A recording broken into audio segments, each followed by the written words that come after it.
मनुष्य का मन अनेक बंधनों में जीता है, लेकिन जो बंधन सबसे सूक्ष्म, सबसे मीठा और सबसे गहरा होता है वह है मोह।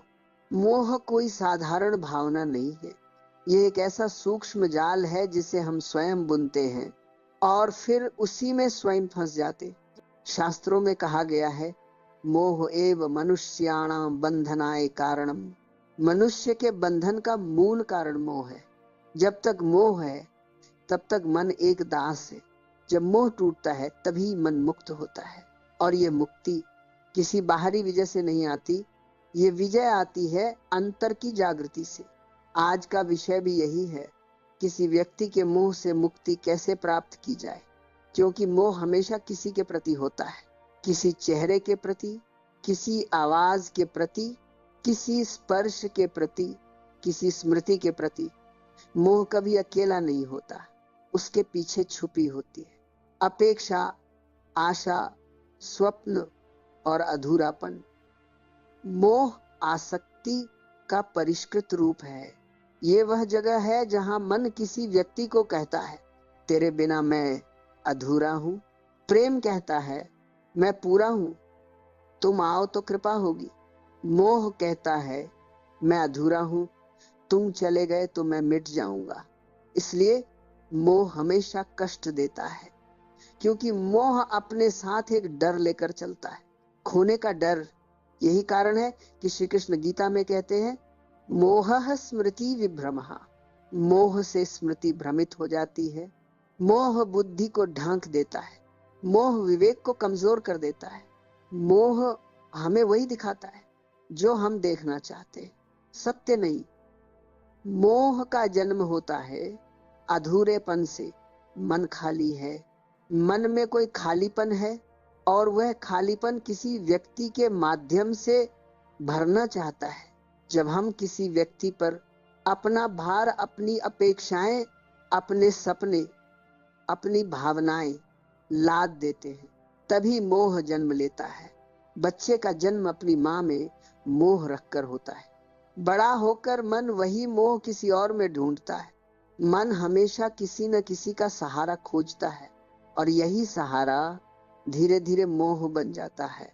मोह वह तड़प है जो भीतर के शून्य को किसी और से भरना चाहती है। ध्यान रहे, मोह तब जन्म लेता है जब मन स्वयं को पूरा, स्वतंत्र और शांत महसूस नहीं करता। जो व्यक्ति भीतर से पूर्ण है वो मोह में नहीं फंसता, क्योंकि उसे किसी का सहारा नहीं चाहिए।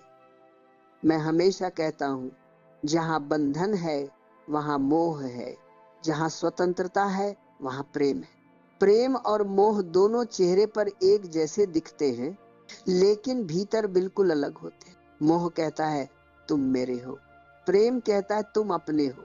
मोह किसी व्यक्ति को पकड़ना चाहता है, प्रेम किसी व्यक्ति को उड़ने के लिए आकाश देता है। मोह हमेशा चिंता लाता है, प्रेम हमेशा शांति लाता है। मोह का केंद्र मैं है, प्रेम का केंद्र तुम है। मोह अंधा करता है, प्रेम आंखें खोलता है। मोह उतना ही बढ़ता है जितना मन असुरक्षित होता है, प्रेम उतना ही पनपता है जितना मन स्वतंत्र होता है। इसलिए मैं कहता हूं, प्रेम स्वतंत्रता है, मोह बंधन है। जो आपको बांध रहा है वो प्रेम नहीं, जो आपको मुक्त कर रहा है वही प्रेम है। आध्यात्मिक रूप से देखा जाए तो मोह एक अज्ञान है। शास्त्र कहते हैं, अविद्या से मोह उपजता है। जिसे तुम मेरा कह रहे हो वह कभी तुम्हारा था ही नहीं। जिसे तुम पकड़ कर रखना चाहते हो वह प्रवाह का हिस्सा है। वह इस धरती पर कुछ पल के लिए आया है, तुम उसे बांध नहीं सकते। जिसे तुम पकड़ने की कोशिश करते हो वह छूट जाता है। इस पूरे अस्तित्व में कुछ भी स्थायी नहीं, सब कुछ प्रवाहमान है, सब कुछ परिवर्तनशील है। लेकिन मन चाहता है स्थिरता, सुरक्षा, पकड़। यही सुरक्षा की खोज मोह बन जाती है। बुद्ध कहते, यत अनित्यम तत दुखम। जो बदलने वाला है उससे लगाव केवल दुख देगा। मोह से मुक्ति अचानक नहीं होती। ये कोई एक क्षण का क्रांतिकारी विस्फोट नहीं है, ये एक यात्रा है। धीमी, कोमल, भीतर उतरती हुई। छोड़ना कोई क्रिया नहीं, एक समझ है। मोह को छोड़ना मतलब उसे काटना, दबाना, रोकना, भागना, ये मुक्ति नहीं है। मोह को छोड़ना मतलब मोह को समझना, क्योंकि जिस दिन आप पूरी स्पष्टता से समझ जाते कि मोह कैसे काम करता है, उसी दिन उसका आधा जाल टूट जाता है। मोह से मुक्त होने का सबसे पहला कदम है स्वीकार। आपके भीतर जो भी चल रहा है, तड़प, याद, बेचैनी, लालसा, प्रतीक्षा, उसे साफ साफ स्वीकार करें। इसीलिए मैं कहता हूं, जिसे तुम स्वीकार कर लेते हो वह तुम्हें बांध नहीं पाता। मन मोह इसीलिए पकड़े रखता है क्योंकि तुम उसे छुपाते हो, दबाते हो, इनकार करते हो। दबाया हुआ मोह और भी विष बन जाता है। इसलिए पहला अध्याय है अपनी भावनाओं को निर्भीक होकर स्वीकार करना। अब बात आती है कि इसे कैसे स्वीकार करें। अपने भीतर की बेचैनी को देखो, जो स्मृति उठती है उसे रोकना मत। जो भी दर्द है उसे महसूस होने दो। मन में उठने वाले विचारों को दबाओ मत। स्वीकार का मतलब ये नहीं कि आप मोह को ठीक मान लेते। स्वीकार का मतलब ये है कि आप वास्तविकता को स्पष्ट रूप से देखते, और जो देखा जाता है वो टूटने लगता है। क्यों? क्योंकि मोह अंधकार है। अंधकार प्रकाश से नहीं लड़ता। जहां प्रकाश आता है वहां अंधकार हट जाता है। मोह का सबसे बड़ा ईंधन है स्मृति। व्यक्ति शायद आपके जीवन से चला भी गया हो, लेकिन स्मृति आपका पीछा नहीं छोड़ती। मन स्मृति का भंडार है। तुम्हारा दुख वर्तमान में नहीं, स्मृति में है। जब तक स्मृति अखंड है, मोह जीवित रहता ही। इसीलिए दूसरे चरण में हम स्मृति के बंधन को ढीला करते। स्मृति को बलपूर्वक मिटाया नहीं जा सकता। बलपूर्वक हटाना उसे और गहरा अंकित कर देता है। स्मृति का विघटन एक दर्शकता से होता है, साक्षी से। आप स्मृति को देखते हैं और उसे गुजरने देते हैं। स्मृति को न पकड़ना, न रोकना, बस साक्षी बनकर देखना। ये बहुत साधारण लगता है, लेकिन अत्यंत गहरा है। स्मृति को फिल्म की तरह देखो।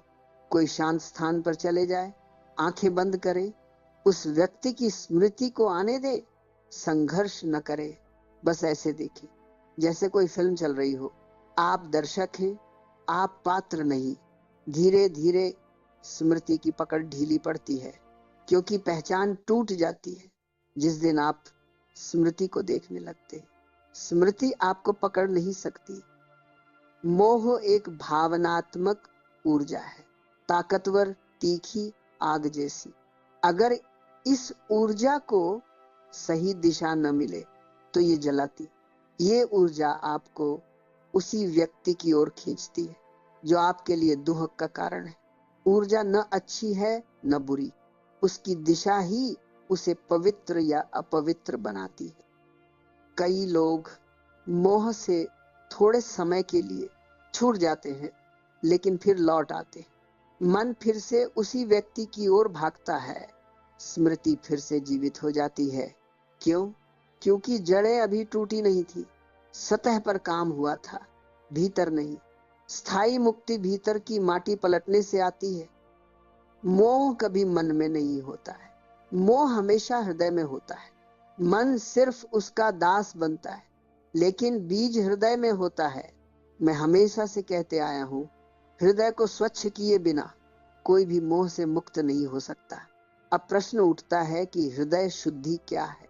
हृदय शुद्धि का अर्थ है हृदय में जमा सारी भावनाओं की धूल, दर्द, पछतावा, पिछली चोटें, अपूरी इच्छाएं, आसक्तियां, इन सबको पिघलने देना।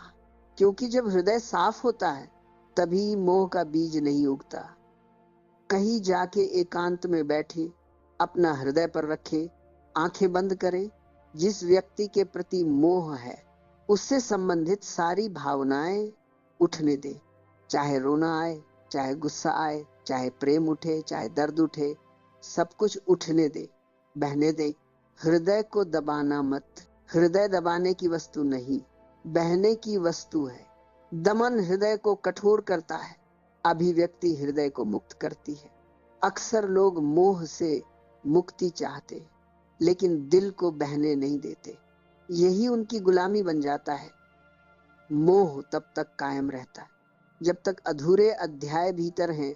मोह व्यक्ति के लिए नहीं होता, मोह उस अधूरे संवाद के लिए होता है जो कभी पूरा नहीं हुआ। इसीलिए मैं हमेशा तुम्हें कहते आया हूं, पहले अपने भीतर कथा को पूरा करो, फिर मोह स्वयं टूट जाएगा। अब बात आती है कि अधूरी भावना क्या होती है।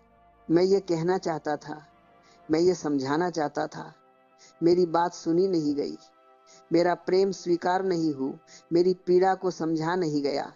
ये सभी आधे अधूरे अध्याय मोह बनकर मन को पकड़ लेते।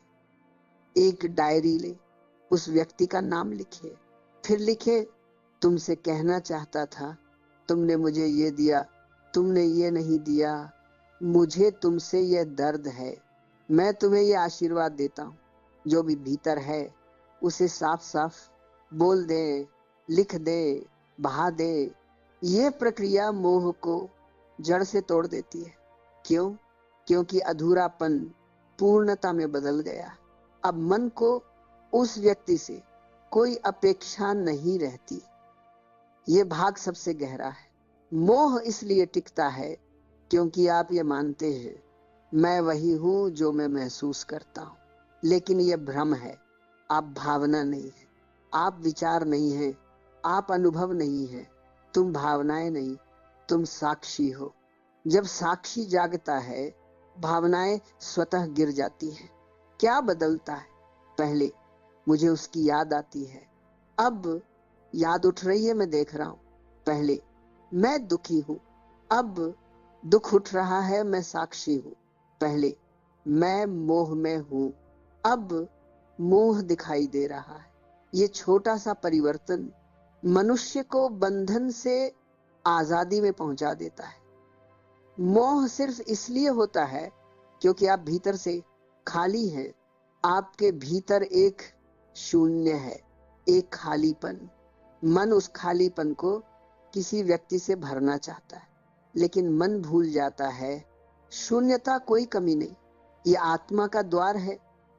भीतर का शून्य ही ईश्वर का मंदिर है। मोह तब टूटता है जब आप शून्यता से डरना बंद कर देते, उसमें उतरते हैं, उसे महसूस करते हैं, उसे अपना लेते हैं। शून्यता दर्द नहीं, द्वार है। मोह से मुक्ति प्रेम का नाश नहीं है, मोह से मुक्ति प्रेम का पुनर्जन्म है। मोह टूटता है तो प्रेम जागता है, मोह मरता है, प्रेम जन्म लेता है। अगर मोह एक जलता हुआ आग था तो प्रेम एक ठंडक सुगंध है।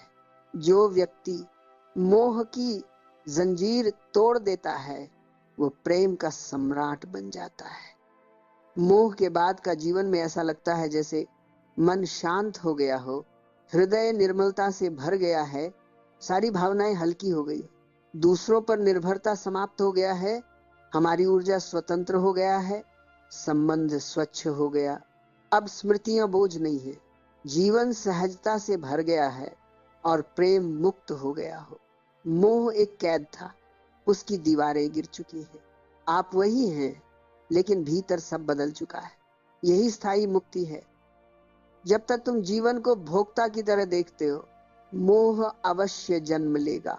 भोक्ता हमेशा किसी वस्तु, किसी व्यक्ति, किसी अनुभूति को पकड़े रखना चाहता है, लेकिन साक्षी कुछ भी पकड़ता नहीं, वह केवल देखता है। और देखने की कला इतनी पवित्र है कि जो भी तुम देखते हो वह अपना विष खो देता है। मैं हमेशा कहता हूं, जो देखा जाता है वह तुम नहीं रहते, और जो तुम नहीं हो उससे मुक्ति निश्चित है। साक्षी भाव वह अग्नि है जिसमें मोह जलकर राख हो जाता है। मोह और साक्षी बिल्कुल विपरीत ध्रुव हैं। मोह कहता है ये मेरा है, साक्षी कहता है यह है, बस है। मोह कहता है मैं इसके बिना अधूरा हूं।